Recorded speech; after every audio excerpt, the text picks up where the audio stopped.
Assalamualaikum warahmatullahi wabarakatuh. Perkenalkan, nama saya Muhammad Irfan Maulana dengan NIM 21351 Di sini saya akan menjelaskan tentang macam-macam metode interpolasi untuk analisis curah hujan yang dapat diaplikasikan dengan software ArcGIS. Yang pertama ada eh, pengertian dari interpolasi sendiri. Nah, interpolasi merupakan suatu metode atau fungsi matematika yang dapat menduga nilai pada lokasi-lokasi yang datanya tidak tersedia. Jadi misalkan pada suatu kabupaten terdapat tiga kecamatan, kecamatan A, B, dan C. Nah, pada kabupaten tersebut hanya memiliki stasiun pada kecamatan A dan B saja. Nah, untuk mengetahui besaran nilai curah hujan pada wilayah kecamatan C, maka kita dapat melakukan interpolasi untuk uh, memperkirakan atau menghitung besaran nilai curah hujan pada wilayah tersebut. Nah, untuk metodenya yang pertama ada metode Thiessen. Nah, metode ini dapat memperhitungkan bobot dari masing-masing stasiun yang dapat mewakili luasan di sekitarnya. Nah, metode ini digunakan apabila penyebaran stasiun hujan di daerah yang ditinjau tidak merata. Jadi, pada suatu luasan di dalam das dianggap bahwa hujan adalah sama dengan yang terjadi pada stasiun yang terdekat, sehingga hujan yang tercatat pada suatu stasiun mewakili stasiun tersebut. Hitungan curah hujan rata dilakukan dengan memperhitungkan daerah pengaruh dari setiap stasiun menurut Tiratmojo tahun 2013. Kemudian ada metode IDW. Metode IDW atau metode inverse distance weighting adalah salah satu metode interpolasi untuk menentukan suatu nilai pada lokasi yang tidak tersampel berdasarkan data di sekitarnya. Jadi semakin dekat jarak antara titik sampel dan blok yang akan diestimasi, maka semakin besar bobotnya. Begitu juga sebaliknya. Kemudian ada metode kriging. Nah, metode kriging ini merupakan metode interpolasi untuk mengukur korelasi antar titik pengukuran melalui variogram. Variogram merupakan plot dua dimensi yang dilakukan untuk mengukur keragaman spasial antar amatan pada data yang digunakan. Variogram mencerminkan karakteristik dari korelasi spasial, yaitu korelasi antara dua buah amatan menjadi berkurang atau tidak berkorelasi karena bertambahnya jarak antar amatan tersebut. Menurut Cerise tahun 1993. Kemudian metode yang terakhir adalah metode spline. Nah, metode ini merupakan metode yang dapat mengestimasi nilai dengan menggunakan fungsi matematika yang meminimalisir total kelangsungan permukaan. Metode interpolasi spline ini memiliki kemampuan dalam memprediksi nilai minimum dan maksimum dengan efek stretching data. Nah, langsung saja kita mengaplikasikannya menggunakan software ArcGIS.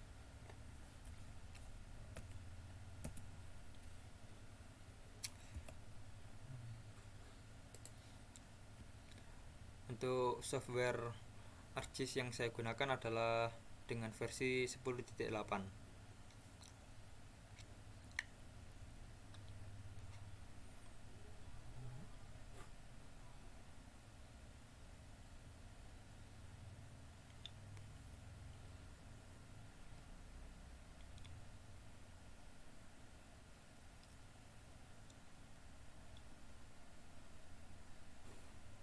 Ya, sembari menunggu kita akan melakukan pengolahan datanya.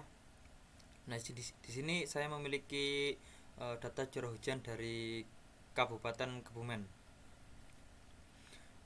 Nah, untuk agar data yang kita dapatkan ini bisa diproses oleh ArcGIS, maka kita akan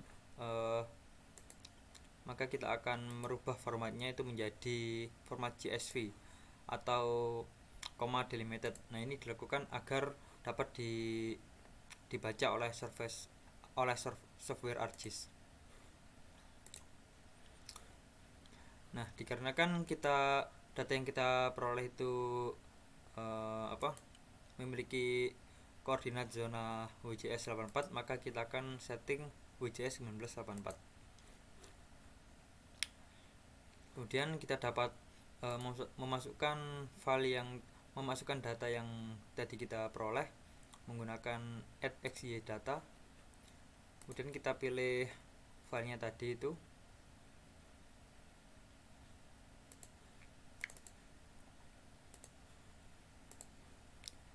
Untuk Z value nya itu menggunakan curah hujan. Oke. Nah, ini sudah terinput datanya. Kemudian kita akan mengekspor agar data yang kita gunakan dapat diinterpolasi dalam bentuk shapefile atau SHP.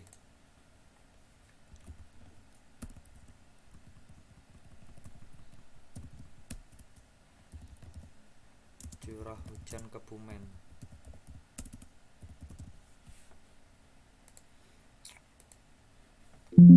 Oke, kita tampilkan saja. Nah, ini untuk data mentah tadi bisa kita remove. Nah, kemudian kita dapat menambahkan batas kabupaten dan kecamatan dari Kabupaten Kebumen.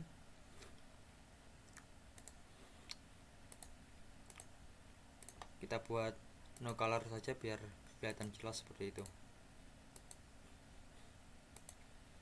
Nah, seperti ini. Nah, agar kita dapat mengetahui stasiun dari kelima stasiun tersebut, kita dapat memberi nama dengan mengklik label ini, kemudian label filter in this layer dicentang, kemudian label fieldnya ini kita pilih stasiun. Untuk fontnya kita sesuaikan. Nah, pada Kabupaten Kebumen ini terdapat 5 stasiun yang datanya kita peroleh. Yang pertama ada stasiun Buayan, ada stasiun Karanggayam, ada stasiun Alian, ada stasiun Perembun, dan yang terakhir ada stasiun Petanahan. Nah, langsung saja kita melakukan interpolasi yang pertama, yaitu metode descent. Langsung kita klik saja di search.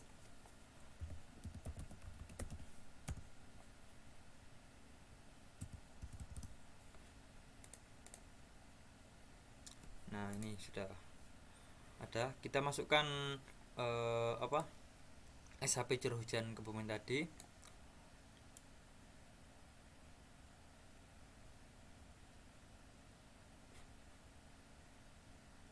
Untuk outputnya kita beri nama sesuai dengan metodenya tadi.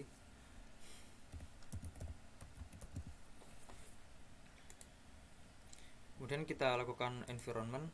Nah, ini tujuannya agar data yang kita peroleh dapat sesuai dengan lokasi yang kita tentukan, seperti itu.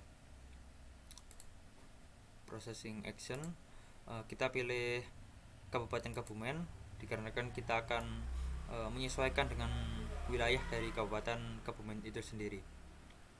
Kemudian raster analysis, ini maskingnya juga Kabupaten Kebumen. Kita klik OK dan kita tunggu.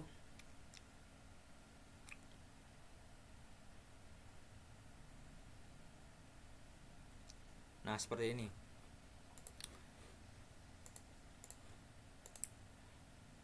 Nah, ini merupakan interpolasi yang pertama. Nah, untuk menyesuaikan curah hujannya ini dengan Kabupaten Kebumen, maka kita akan melakukan clip. Nah, clip ini ada di tool geoprocessing. Kita masukkan inputnya ini yang tadi kita peroleh, kemudian masukkan clip filter. Jadi kita kita memotong bagian sesuai dengan Kabupaten Kebumen.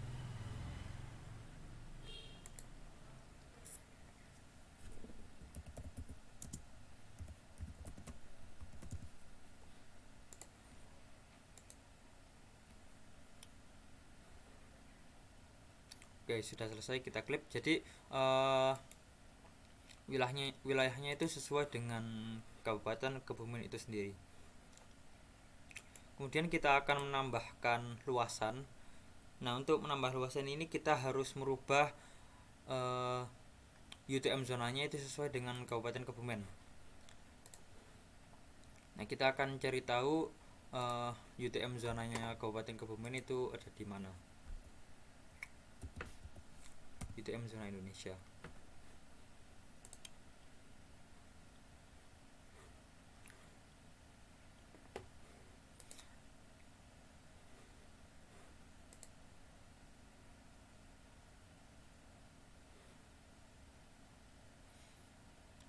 Nah, Kabupaten Kebumen itu masuk dalam Provinsi Jawa Tengah, jadi termasuk dalam UTM zona 49S.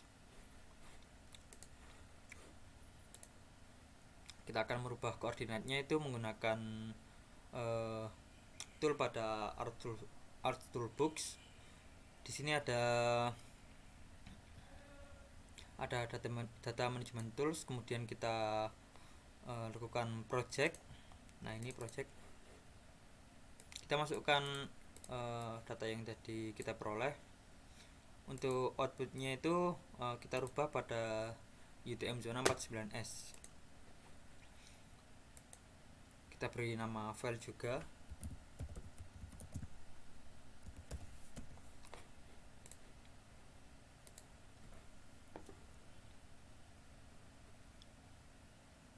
Nah, sudah selesai projectnya. Terus data yang tadi bisa kita hapus terlebih dahulu.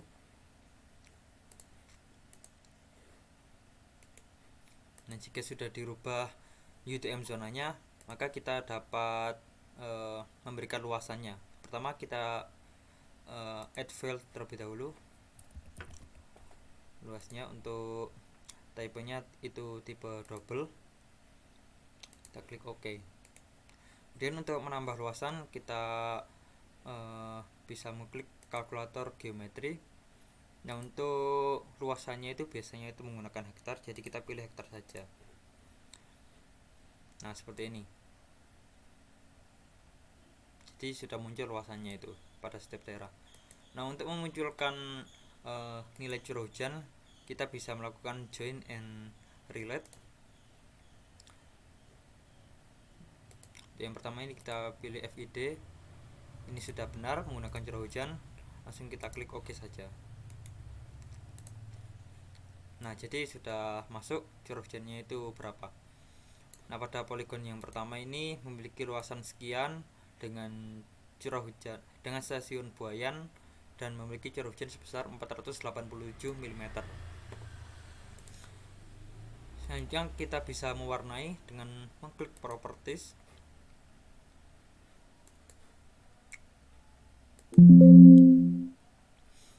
Ada simbologi, kemudian kategoris.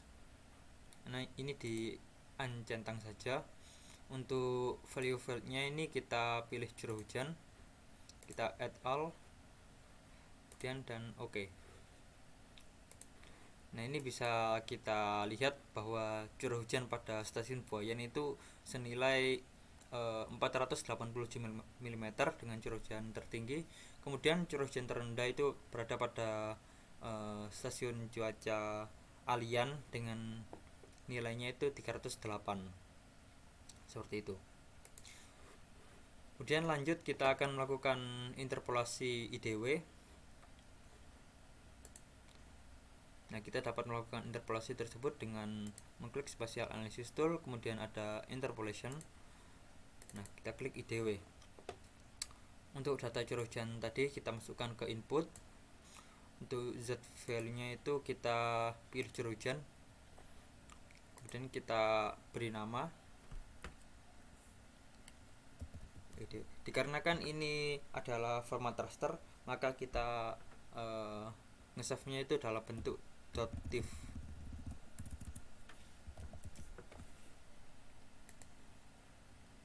Kemudian kita lakukan environment sama seperti tadi. Kita sesuaikan dengan Kabupaten Kebumen. Raster analisisnya juga masking Kabupaten Kebumen juga. Lalu kita klik OK. Kita tunggu. Nah, ini sudah jadi. Jadi pada wilayah ini bernilai curah hujan mulai dari 308 sampai dengan paling tinggi itu 486.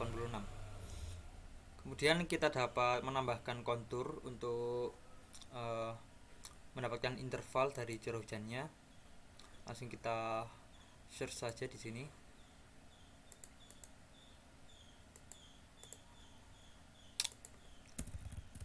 Kita klik kontur.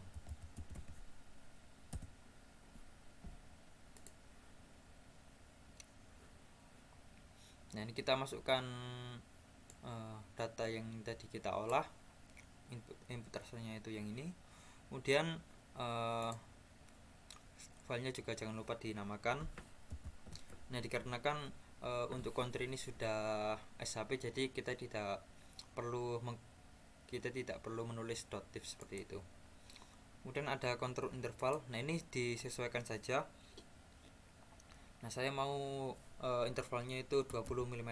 Jadi jarak antar kontrolnya itu sebesar 20 mm. Kita lakukan environment juga agar sesuai dengan Kabupaten Kebumen, seperti itu.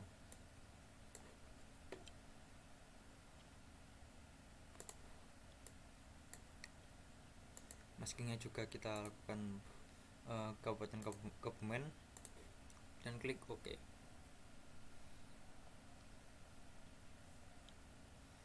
Nah, ini konturnya sudah kelihatan. Jadi kita bisa open attribute tabel.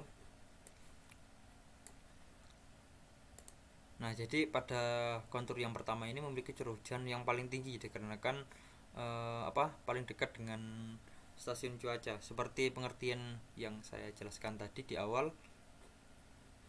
Kemudian untuk poligon yang kedua ini jadi memiliki curah hujan 460 mm sesuai dengan interval yang kita lakukan tadi. Oke, seperti ini yang metode IDW. Kemudian lanjut kita akan melakukan interpolasi menggunakan metode kriging. Ini sama seperti IDW tadi, kita masukkan data curah hujannya, kemudian z value-nya itu curah hujan. Terus jangan lupa lakukan environment agar sesuai dengan Kabupaten Kebumen, seperti itu.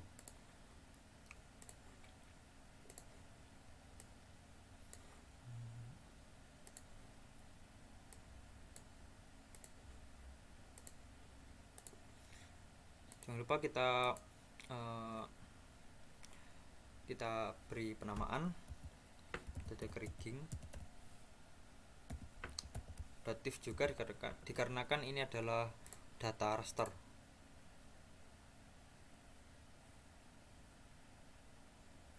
Nah, ini untuk metode kriging. Nah, bisa kita tambahkan kontur juga sama seperti yang IDW tadi.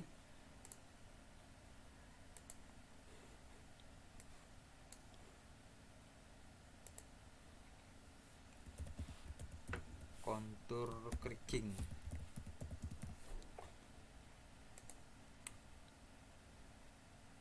Untuk kontur intervalnya itu kita samakan saja 20 mm. Jangan lupa melakukan environment agar sesuai dengan Kabupaten Kebumen.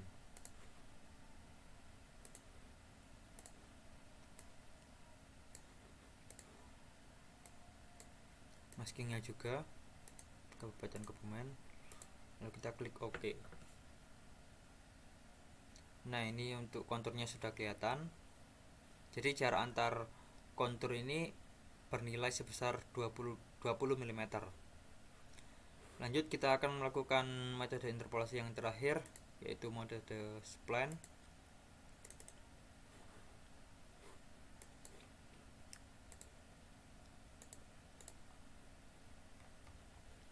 Sama, kita masukkan curah hujan Kebumen, kemudian z value nya itu kita pilih curah hujan.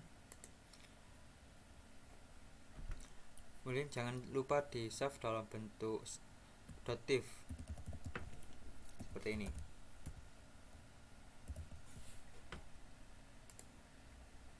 Environmentnya juga jangan lupa dilakukan agar sesuai dengan Kabupaten Kebumen, seperti itu.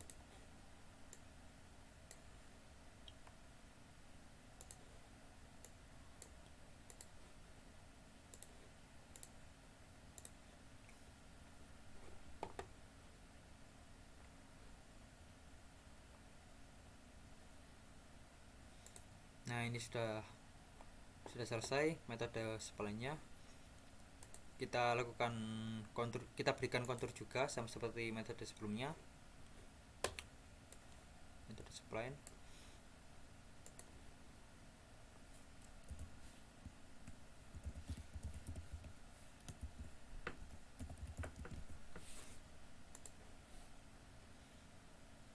Kita lakukan environment juga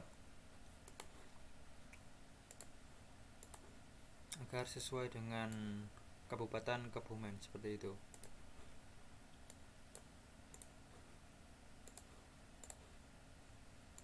Untuk kontur intervalnya itu kita samakan saja 20 mm.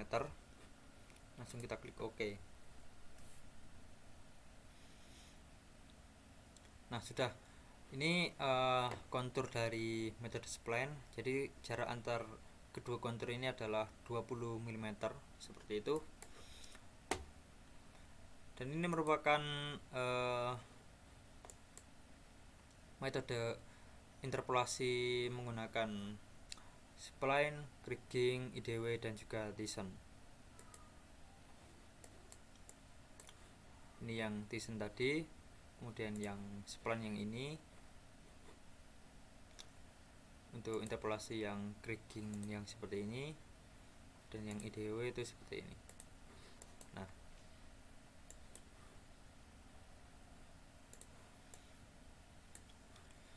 sudah, kurang lebihnya mohon maaf. Wassalamualaikum warahmatullahi wabarakatuh.